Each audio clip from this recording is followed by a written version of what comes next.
Hello friends, welcome to my YouTube channel Azad Kisan farming. Azad Kisan farming में आप सभी का स्वागत है। दोस्तों, इस वीडियो में आज हम बात करने वाले हैं वैक्सीनेशन के बारे में।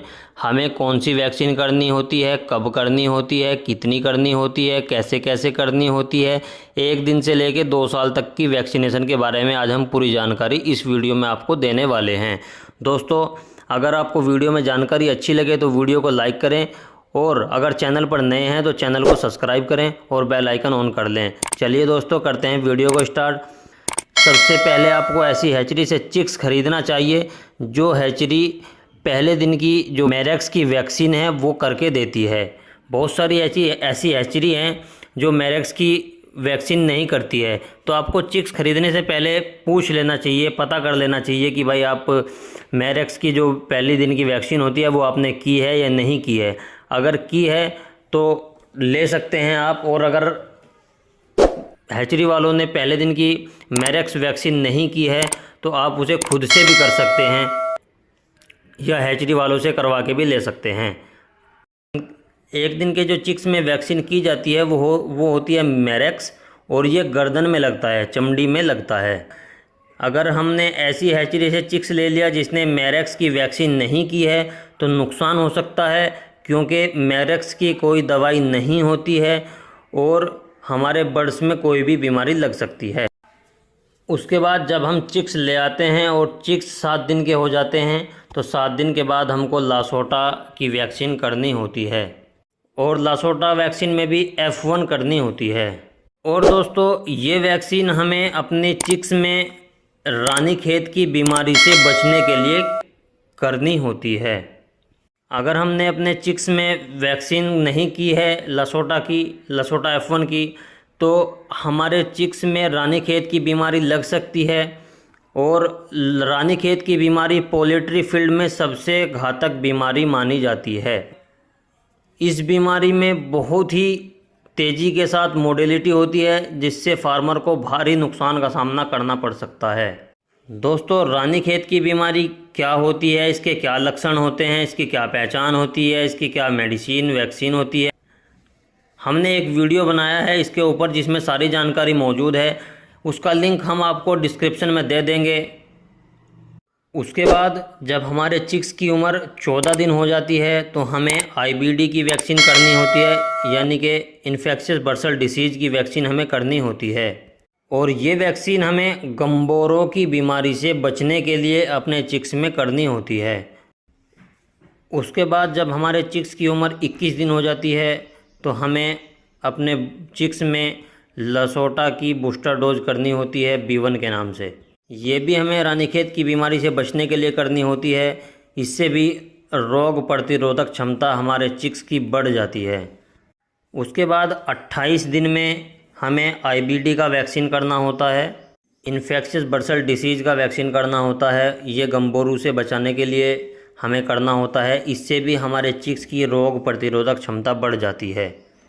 उसके बाद जब बच्चा बड़ा हो जाता है, यानी 40 से 42 दिन 45 दिन का हो जाता है, उस वक्त हमें फाउल पॉक्स की वैक्सीन करनी होती है। ये हमें ऑक्स वायरस से बचाने के लिए करना होता है, और यो मुर्गियों के पंख में लगता है, लेफ्ट पंख में लगता है।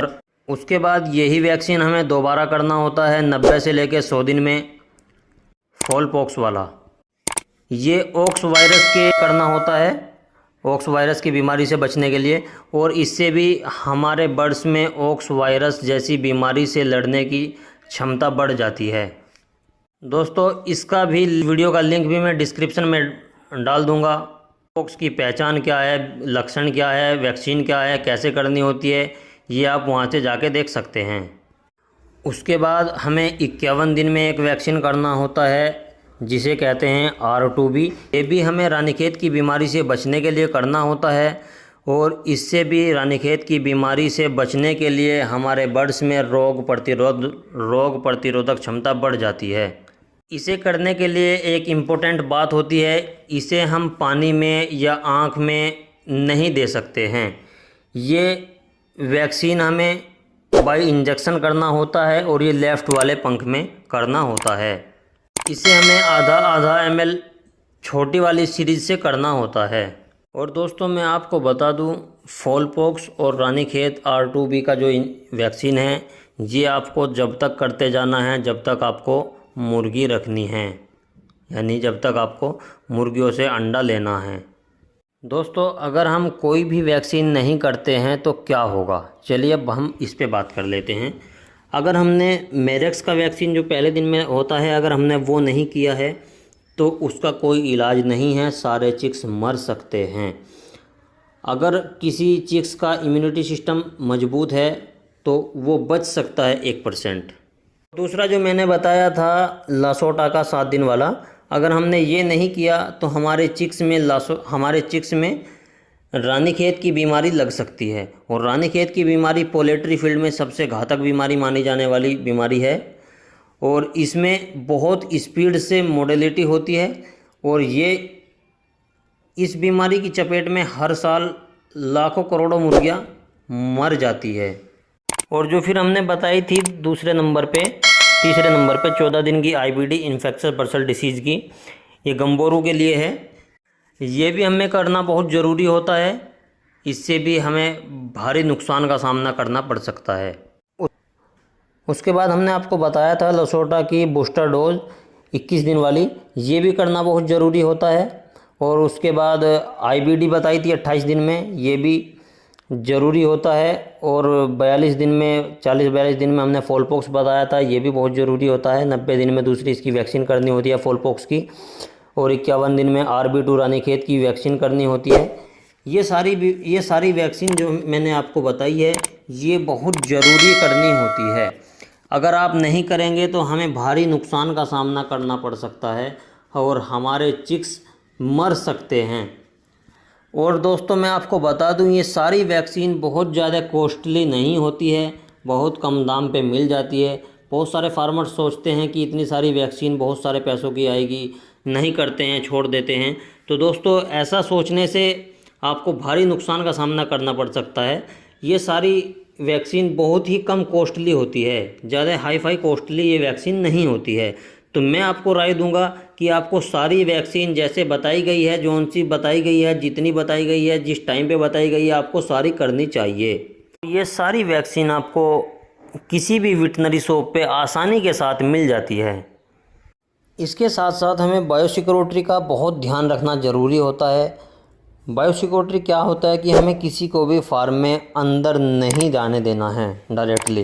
पहले उसको आपको कोर्सोलिन TH से डिसइंफेक्टेड करना है, उसके बाद ही आप उसको फार्म में अंदर जाने दें। जैसे कि कोई विजिटर आ रहा है या आपका कोई दोस्त आ रहा है, डायरेक्टली अंदर जा रहा है, या डिबेकर आ रहा है, चोंच काटने वाला जो डिबेकिंग करते हैं कैनाबलिज्म बीमारी से बचने के लिए, वो आ रहा है डायरेक्टली अंदर जा रहा है, ऐसा हमें नहीं करना चाहिए। हमें बायोसिक्योरिटी का बहुत ध्यान रखना चाहिए अपने पोल्ट्री फील्ड में।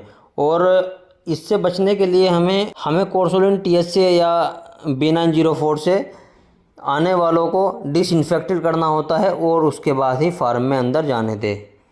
दोस्तों, अगर सारी वैक्सीन करने के बाद भी और बायोसिक्योरिटी के बाद भी हमारे बर्ड्स में कोई भी बीमारी लग जाती है, सारी बीमारियों के लक्षण क्या होते हैं, सारी बीमारियों की पहचान क्या होती है, ये आपको हमारे चैनल पे सारी वीडियो मौजूद है, उसमें देखने को मिल जाएगा। उसके लिए आपको दोपहर में कोर्सोलिन TH से या B904 से पूरे फार्म को डिसइंफेक्टेड करना होता है। उसके लिए आपको एक स्प्रे पंप लेना है, इसमें 15 लीटर पानी लेना है, और उसमें 150 ml आपको कोर्सोलिन TH या B904 डाल करके अच्छी तरह से मिला करके पूरे फार्म को और सारे बर्ड्स को डिसइंफेक्टेड करना होता है। और जो बीमार मुर्गियां आपको अपने फार्म में दिखाई दे रही है, उनको आप जो फ्रेश मुर्गियां हैं उनसे अलग कर देंगे। कोई भी पार्टीशन बना के उसमें आप उनको सबसे अलग कर देंगे और उनका ट्रीटमेंट शुरू कर देंगे। दोस्तों, अगर हम इन सारी चीज़ों का ध्यान रखते हैं तो हमारे फार्म में बहुत कम बीमारियां देखने को मिल सकती है। और सबसे बड़ी बात होती है कि हमें अपना कॉन्फिडेंस लेवल हाई रखना चाहिए। डिप्रेशन में आके हमें फार्मिंग नहीं करनी चाहिए। और इससे अगर हमारा कॉन्फिडेंस लेवल अच्छा रहेगा तो हम बहुत जल्दी बीमारियों को रिकवर कर सकते हैं। दोस्तों, ये था आज का छोटा सा वीडियो। 1 दिन से लेके 2 साल तक के चिक्स के बारे में, मुर्गियों के बारे में कि हमें कब वैक्सीन करनी होती है, कितनी करनी होती है, कौन सी करनी होती है, कैसे करनी होती है। दोस्तों अगर वीडियो में जानकारी अच्छी लगी तो वीडियो को लाइक करें, कमेंट करें और वीडियो को अपने दोस्तों में शेयर करें। अगर आप चैनल पर नए हैं तो चैनल को सब्सक्राइब करें और बेल आइकन ऑन कर लें। दोस्तों मिलते हैं किसी और इन्फॉर्मेटिव वीडियो के साथ, तब तक के लिए जय जवान।